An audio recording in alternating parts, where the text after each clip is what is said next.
हमें जीवन भर अच्छाई के रास्ते पर चलना चाहिए, लेकिन कभी कभी जब हमारे जीवन में मुसीबत आ जाती है तब हमारे मन में गलत विचार आ जाते हैं और हम गलत रास्ता पकड़ लेते हैं और हमारे इसी फैसले से हमारी सारी अच्छाइयों पर पानी फिर जाता है।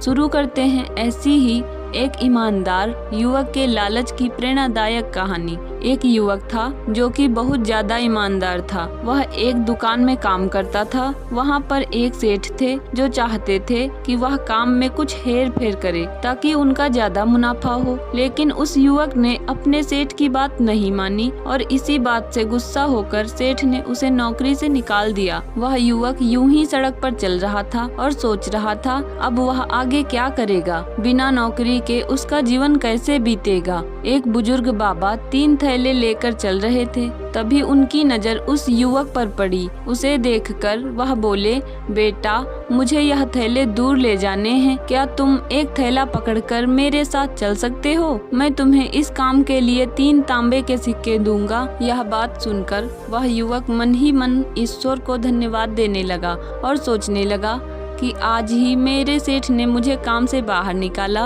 और अभी मुझे यह काम मिल गया। उसने तुरंत ही कहा, हाँ क्यों नहीं बाबा जी, आप मुझे एक थैला दे दीजिए। बाबा ने सबसे बड़ा थैला उस युवक को दे दिया और दोनों साथ साथ चलने लगे। चलते चलते बाबा उस युवक पर बराबर नजर बनाए हुए थे कि कहीं वह उनका थैला लेकर भाग न जाए। युवक ने यह महसूस कर लिया था कि बाबा मुझ पर शक कर रहे हैं, इसलिए उससे रहा नहीं गया और उसने बोला, बाबा आप निश्चिंत हो जाइए, मैं आपके थैले को लेकर कहीं नहीं भागने वाला, क्योंकि अभी अभी ईमानदारी के चक्कर में ही मेरे सेठ ने मुझे नौकरी से निकाला है। तो आप मुझ पर शक न करें और आराम से मेरे साथ चलते रहें। युवक की यह बात सुनकर बाबा को थोड़ी तसल्ली हुई। रास्ते में चलते चलते एक नदी आई जिसे पार करके उन्हें जाना था। तभी बाबा ने कहा, सुनो बेटा, तुम यह दूसरा थैला भी ले लो। मुझे नहीं लगता कि मैं इसे लेकर चल सकता हूँ। कहीं यह मुझसे नदी में गिर गया तो तुम इसे भी उठा लो। मैं तुम्हें इस थैले के भी 3 तांबे के सिक्के और दे दूंगा। युवक ने बाबा की बात मान ली और उसने एक थैला और उठा लिया। वह दोनों आहिस्ता आहिस्ता नदी को पार करते गए। नदी को पार करने के बाद अब दोनों आगे के सफर के लिए निकले ही थे कि युवक ने पूछा,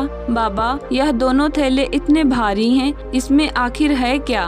बाबा बोले, इस बड़े थैले में तांबे के सिक्के हैं और जो थोड़ा छोटा थैला है उसमें चांदी के सिक्के हैं। युवक बोला, अच्छा यह काफी भारी है, हम कब तक पहुंच जाएंगे? बाबा बोले, बेटा बस आखिरी पड़ाव पार करना है। अब एक पहाड़ आने वाला है, बस हमें उसे पार करना है। अब पहाड़ भी आ चुका था। बाबा फिर बोले, बेटा अब मैं बहुत ज्यादा थक गया हूँ, नहीं लगता कि मैं इस पोटली को लेकर चल सकता हूँ, इसलिए तुम यह तीसरी पोटली भी ले लो। इसके बदले में तुम्हें 3 तांबे के और सिक्के दे दूंगा। युवक ने बाबा की बात मान ली और तीनों थैलों को लेकर पहाड़ पर चढ़ने लगा और बाबा भी आहिस्ता आहिस्ता उसके साथ चलने लगे। पहाड़ पर चढ़ते चढ़ते अचानक वह युवक सोचने लगा कि जरूर इस तीसरे थैले में सोने के सिक्के होंगे। वह काफी देर तक सोने के बारे में सोचता रहा और सोचते सोचते उसके मन में विचार आने लगे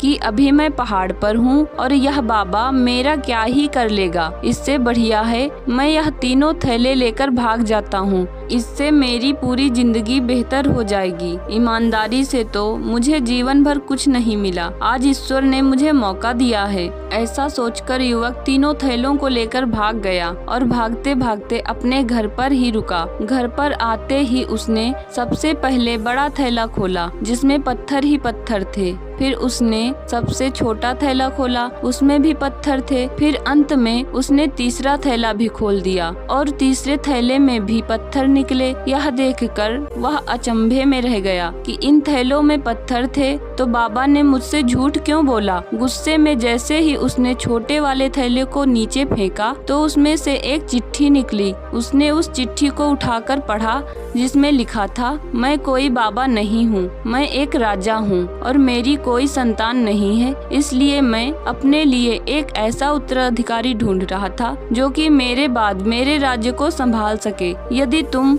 इन तीनों थैलों को लेकर भाग चुके हो तो तुम मेरे उत्तराधिकारी बनने के लायक नहीं हो। मुझे अपने राज्य के लिए एक ईमानदार राजा की जरूरत है। चिट्ठी में लिखी बातें सुनकर वह युवक अफसोस करने लगा। वह सोचने लगा कि जीवन भर मैंने ईमानदारी की जिंदगी जी, लेकिन मेरी एक गलती के कारण मेरी ईमानदारी का कोई मोल ना रहा। वह युवक विलाप करने लगा और उसने कसम खाई जीवन में कभी भी अपने मन में बेईमानी का कोई विचार नहीं आने देगा। इस कहानी से हमें यह शिक्षा मिलती है कि जब हमें कोई लालच सामने दिखाई देता है तो हमारा मन कैसे बेईमान हो जाता है। इसलिए कभी भी लालच मत करो, क्योंकि सिर्फ एक बुराई और आपकी सारी अच्छाई पानी पानी हो जाएंगी। तो दोस्तों, यह कहानी अच्छी लगी हो तो वीडियो को लाइक करें, चैनल को सब्सक्राइब करें और मिलते हैं नेक्स्ट वीडियो में। जय हिंद, जय भारत।